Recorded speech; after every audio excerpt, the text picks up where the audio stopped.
सतगुरु की साजी निवाजी प्यारे साध संगत जी, प्यार और सत्कार से कहना धन निरंकार जी। साध संगत जी कहते हैं, एक बार एक संत अपने आश्रम में बैठे हुए थे। तभी उनका एक शिष्य, जो स्वभाव से थोड़ा क्रोधी था, गुस्से वाला था, उनके सामने आया और बोला, गुरु जी, आप कैसे अपना व्यवहार इतना मधुर बनाए रहते हैं। ना आप किसी पर गुस्सा करते हैं और ना ही किसी को कुछ भला बुरा कहते हैं। कृपया अपने इस अच्छे व्यवहार का रहस्य बताइए। संत बोले, मुझे अपने रहस्य के बारे में तो नहीं पता, पर मैं तुम्हारा रहस्य जानता हूँ। आगे से शिष्य ने बड़ी हैरानी से पूछा, वह क्या है गुरुजी, मेरा रहस्य आप बताइए। संत जी ने कहा कि तुम अगले एक हफ्ते में मरने वाले हो। कोई और कहता तो शिष्य यह बात ऐसे ही मजाक में टाल सकता था, पर स्वयं गुरु जी के मुख से निकली बात को शिष्य कैसे काट सकता था। शिष्य उदास हो गया और गुरु जी का आशीर्वाद ले वहां से चला गया। उस समय से शिष्य का स्वभाव बिल्कुल बदल सा गया। वह हर किसी से प्रेम से मिलता और किसी पर कोई गुस्सा नहीं करता। अपना ज्यादातर समय ध्यान पूजा पाठ में लगाता। वह उनके पास भी जाता जिनसे उसने कभी गलत व्यवहार किया था और उनसे माफी भी मांगता।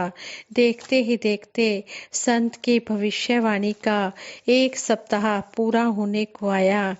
शिष्य ने सोचा, चलो एक अंतिम बार गुरु जी के दर्शन कर आशीर्वाद ले लेते हैं। वह उनके सामने पहुंचा और बोला, गुरु जी, मेरा समय पूरा होने वाला है, कृपया आप मुझे आशीर्वाद दे दीजिए। गुरु ने कहा, बेटा, मेरा आशीर्वाद तो हमेशा तुम्हारे साथ है। यह बताओ कि पिछले 7 दिन कैसे निकले। पिछले 7 दिन तुमने कैसे बिताए। यह क्या तुम पहले की तरह ही लोगों से नाराज हुए, उन्हें अपशब्द कहे। आगे से शिष्य ने कहा, नहीं नहीं, बिल्कुल नहीं गुरुजी, मेरे पास तो जीवन जीने के केवल 7 दिन थे। मैं इसे बेकार की बातों में कैसे गंवा सकता था। मैं तो सबसे प्रेम से मिला और जिन लोगों का कभी मैंने दिल दुखाया था, उनसे माफी भी मांगी। गुरुजी मुस्कुराए और बोले, बस यही तो मेरे अच्छे व्यवहार का रहस्य है।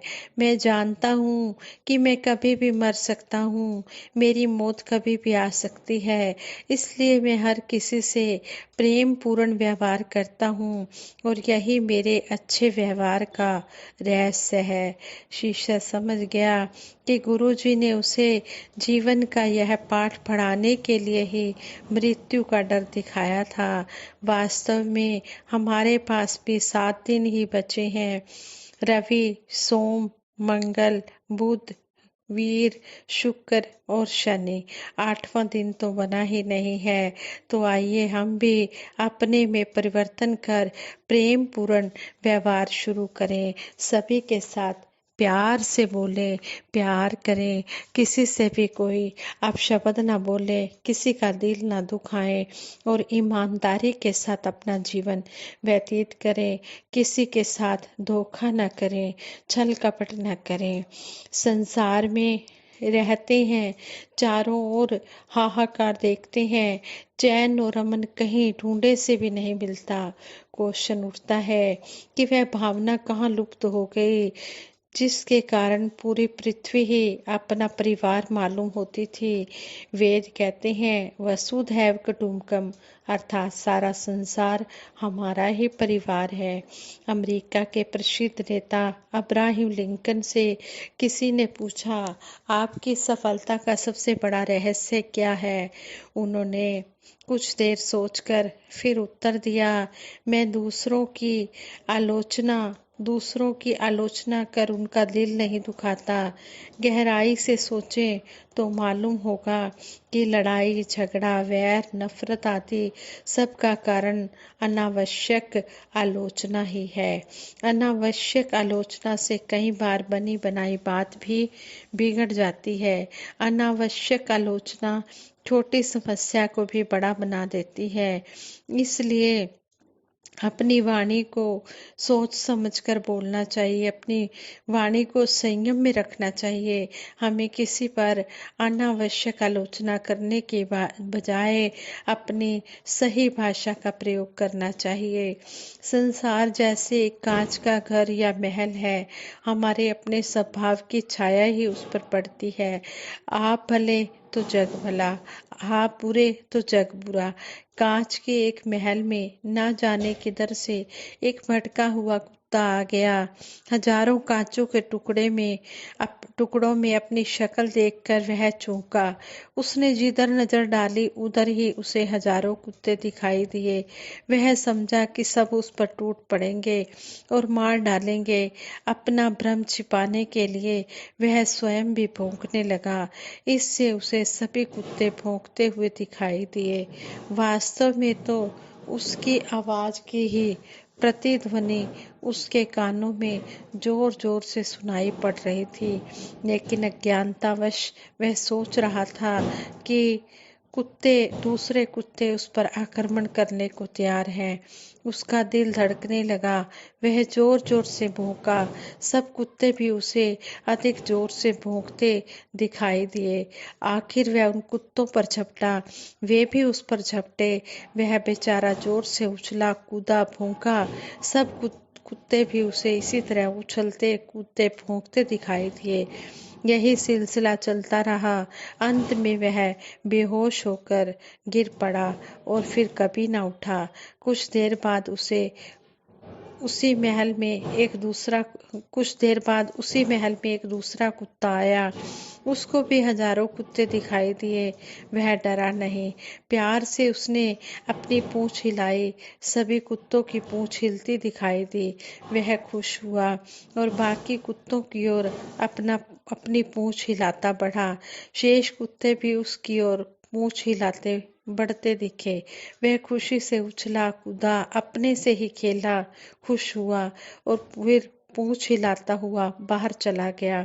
अपनी ही परछाई ने एक कुत्ते को डरा दिया और दूसरे को खुश कर दिया। एक मर गया, दूसरा बच गया। कहानी परछाइयों की ही है। परछाई वही दिखाता है जैसे हम होते हैं, लेकिन परछाई वास्तविक असलियत नहीं होती। परछाइयाँ और असलियत को अलग अलग समझना जरूरी है। कहते हैं कि वास्तविक दर्शन का एक और उदाहरण भी है, जो कि द्वापर युग का है। भगवान श्री कृष्ण जी ने धर्मराज युधिष्ठिर से कहा कि संसार में से कोई दुर्जन व्यक्ति ढूंढ कर लाओ, और दुर्योधन से कहा कि तुम कोई सज्जन व्यक्ति ढूंढ कर लाओ। कुछ दिनों बाद दोनों ही खाली हाथ वापस लौट आए। जब भगवान श्री कृष्ण जी ने युधिष्ठिर से पूछा कि सारे संसार में आपको कोई दुर्जन व्यक्ति क्यों नहीं मिला, जबकि चारों तरफ अन्याय और अत्याचार का ही जोर है।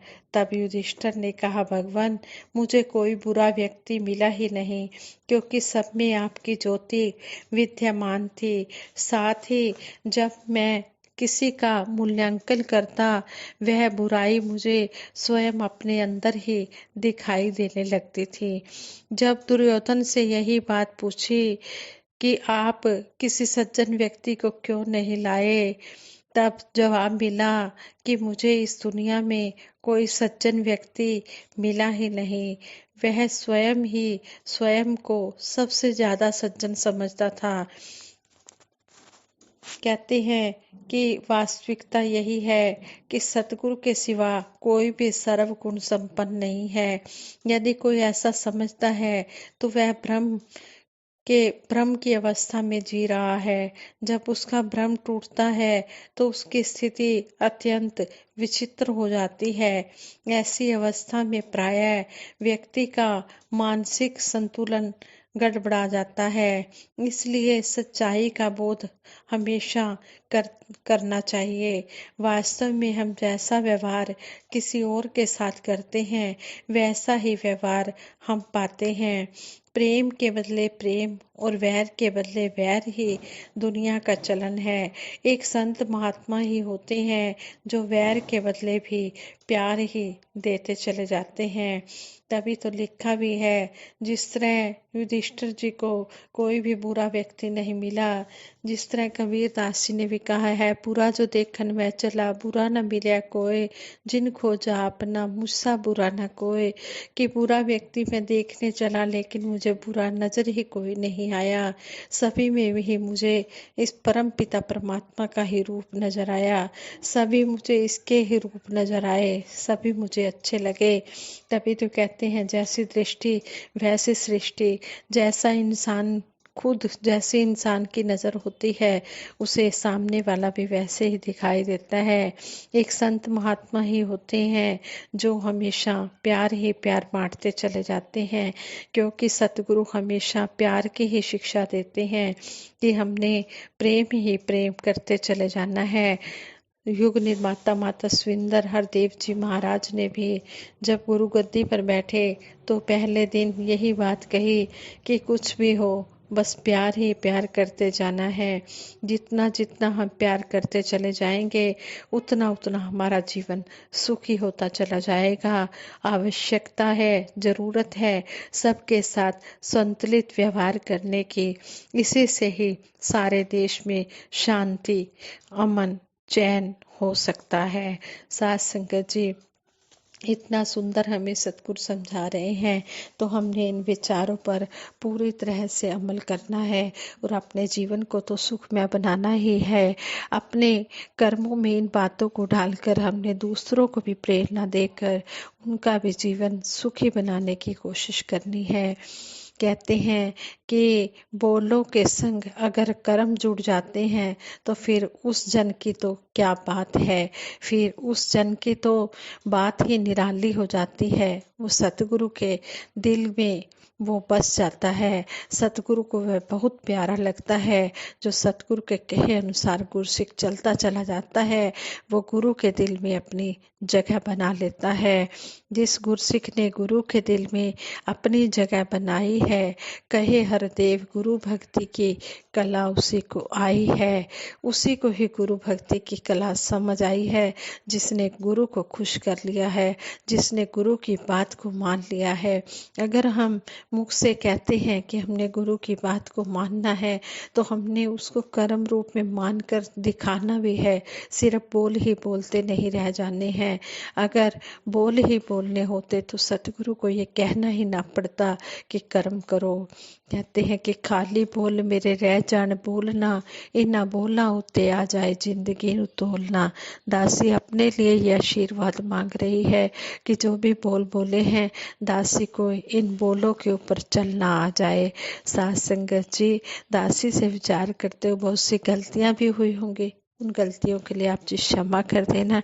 और सबके सुखों की कामना करते हुए सतगुरु निरंकार दातार के चरणों में दासी अरदास कर रही है। आप सभी ने मिलकर इस अरदास में शामिल होना है। तू ही निरंकार मैं तेरी शरण हाँ, मैनू बख्श लो। तू ही निरंकार मैं तेरी शरण हाँ, मैनू बख्श लो। तू ही निरंकार मैं तेरी शरण हाँ, मैनू बख्श लो। तू ही निरंकार मैं तेरी शरण हाँ, मैनू बख्श लो। बोलिए सतगुरु माता सुदीक्षा सविंदर हरदेव जी महाराज की जय। निरंकारी राज माता गुरु बचन अवतार की जय। साथ संगत जी, प्रेम से कहना धन निरंकार जी।